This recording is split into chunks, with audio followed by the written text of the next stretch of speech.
All right, my friends. So this guy right here is 52. He has 1.6 million bones put aside for his retirement. He wants to quit the rat race and corporate politics. Can he do it? Can he do it? He says. All right, we're going to ask Alessandra Melito again. All right, we've talked about Alessandra before, so let's see what we said. I started working when I was 19. I've been saving half my salary since mid-20s. Now I'm 52, tired of the rat race and corporate politics. With the virus, it feels even worse. I've saved about $800,000 in my 401k, $800,000 into a brokerage account, and $300,000 in a home. I have 6 months worth of emergency funds. I don't have any debt, and I own my vehicles. I can easily live on a $60,000 budget, which includes taxes, but is often less than that. No one in my family has ever survived beyond 80. Think about remaining days. I wonder if I should just retire. What do you say? He's wondering in Alamo. All right. Ooh. I'm 63, a widow, and lost my job because of COVID. I don't have much savings and feel lost. All right, so let's two completely different people. All right, so you bring up a question a lot of people have asked lately, says Alessandra, or is Alyssa? I forgot. Hold on, let me let out Finn. All right, so she says the coronavirus crisis has certainly shaken up the way people live, and some of us have been wondering if there's a time to make a big change. Yeah, there is. But before you do, it's important you think about the potential consequences. There are a few personal details missing from your question. It was hard for financial advisors and me to tailor this answer specifically to you. All right, so what's her name? Alessandra, which is good. I like this. I'm a fan, big fan first time. But she takes the questions that these people email her, and she goes to financial advisors and asks what they think. And of course, the financial advisors like, you should be diversified. 3 months, 6 months of cash, blah, blah, blah. I just kind of goofing, but kind of not. Very boilerplate stuff. I'd say, hell's yeah, get the hell out there, man. Freaking enjoy while you can. Worst case scenario, you got to go to work at Dairy Queen. Well, you get free Dairy Queen braziers, man. Or Dairy Queen peanut butter parfaits. Brazier. Oh, Barry. Ooh, yeah, I like the Dairy Queen hamburgers, too. Man, go work at Dairy Queen. Freaking slinging ice cream cones. You get free peanut butter parfaits. Hell yeah. All right. Let's see. We'd have to know if you're married, have any dependents, what your salary is, what country you live. There are a few, or where about in the country you live. There are a number of cities named Alamo. If you have access to health care, if you were to leave the workforce. We also want to be sure you exactly how you include your $60,000 budget, except for taxes. So basically, you didn't tell us enough. However, health insurance is probably one of the most crucial consideration you'll need to make before you leave your crappy old job. You're 52. Thanks, buddy. Which means you'll have 13 years before you qualify for Medicare.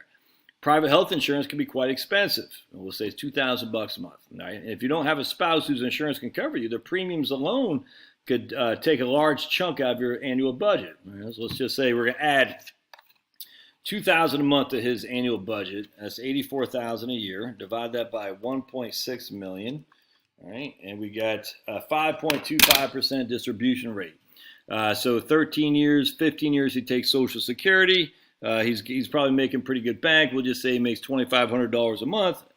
So that 5.2% distribution rate will go down significantly, probably to about 3.5 or something like that. And he doesn't even live until he's 80. He's thinking, no brainer. He's going to have exorbitant rates until Medicare kicks in, says Gessner Wealth Strategies founder Michelle Gessner. The pandemic may also affect how high those rates are in the foreseeable future, especially as hospitals and other medical institutions try to recover from the crisis. Even if rates don't jump because of COVID, healthcare expenses tend to rise year over year. A single man, I hate this freaking study. A single man retiring at 65 in 2019 would need to spend $135,000 on healthcare alone for the rest of his life. And that doesn't include long-term care. The calculation is based on Medicare coverage and does not include long-term care. I just said that. Between 2002 and 2018, the estimate for healthcare costs jumped 75% according to Fidelity's analysis. So let's say, so we got 75%. So we're going to say it was at 100,000, and so it was what 100,000 before. Now it's at 175,000, and we got 16 years, 16N, zero payment, compute. Oops, 100,000. Hold on just a second. There we go. 100,000 is our present value. 175 is our future value. Zero payment. We got 16 years? Yeah, 16. And 3.55% annual increase in healthcare. Yeah, not that bad. If you would end up needing private coverage because you left the workforce, do your research that you get the most for your money. Look at the health insurance marketplace, or maybe with something like MediShare, my friends, or Liberty, one of those Christian shared services. Jewish people have one, I'm sure. I think Muslims do as well. There's lots of options, man. I know you said people in your family tend to live not past 80, but you still may want to consider long-term care insurance. It's not unheard of for nursing homes to cost between $90,000 a year, says Gessner. He's thinking, well, I'll die by 80, but that's not a given, said Gagliardi. Your estimated budget of $60,000 most likely, but not enough to cover your everyday expenses and medical expenses.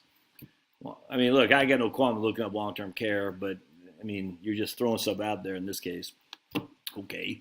And I mean, get it while you're young. It's cheap, but I'm not getting it. I mean, I have it right now, but once I'm without the crumb crunchers and without a mortgage, I'm dropping it like a freaking hot potato. Aside from your trading and 401k investors, you have an emergency fund.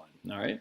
That'll help you both financially and emotionally in the future. Also, having $1.6 million nest egg outside emergency fund is a wonderful feat. But this is not so great news. You may be surprised how quickly that could be spent. We don't know how his portfolio is allocated by either, by the way. He has enough money to live as long as he lives a frugal life and nothing goes wrong and he dies in his 80s. That's simply not true. There's a lot of assumptions to count on. Medicine has improved and he'll probably outlive his ancestors. All right, well, he has enough money as long as he lives a frugal life and nothing goes wrong and dies in his 80s. Okay, based on what there, Jen? When you start withdrawing money from your portfolio also matters. With a sequence of return risk, an investor who starts taking money from a portfolio during a downward cycle could diminish the portfolio returns. That's why we want to make sure his brokerage account is looking. In this case, he's going to have to draw down his brokerage account first because he's under the age of 59 and a half. So you want your brokerage account, something like the Wellesley Income Fund, and you want your IRA, your 401k, and something more growth oriented. 10-year projections, let's see. The other problem is we've had an amazing run up in stocks last 10 years. If you look at the 10-year projections, we are not going to see the same. No one knows that, man. The 10-year projections from Vanguard 2010 were pretty ugly, too. The market is volatile, which, of course, does not mean people can't retire in these up and downs. On top of that, you want to strategize which accounts you withdraw from first. Yep. Let's see. Now start with poor. Beyond the numbers, think about what you want to do with your time. I want to smoke dope and eat Cheetos, man, and watch SpongeBob, man. My recommendation would be spend some time self-reflecting on hobbies and things he feels passionately about. You know what I want to do? I want to get a freaking apple orchard. That's what I want to do. I want an apple orchard. I've already figured it out. Don't tell my better half yet. I just got some seeds from True Leaf Market. And when she came out, she goes, "What are you doing?" I said, "I got some seeds." She goes, "Oh, boy. You got seeds everywhere." I said, I know, because I love them. I love microgreens. I want an apple orchard. I'm telling you, I feel it in my bones. That's what I'm going to work on when I retire. It might be a perfect time to pivot. He has done a great job saving. Let that money grow another 10 years before he taps into it. All right. All good. You're essentially putting yourself on a fixed budget if you decide to retire. Not necessarily. Yeah, but that's not a bad thing here. Let's see what kind of comments we have. Looks like she changed her picture around a little bit. All right. My dad was convinced he would never live past the 60s, and he lived to 80.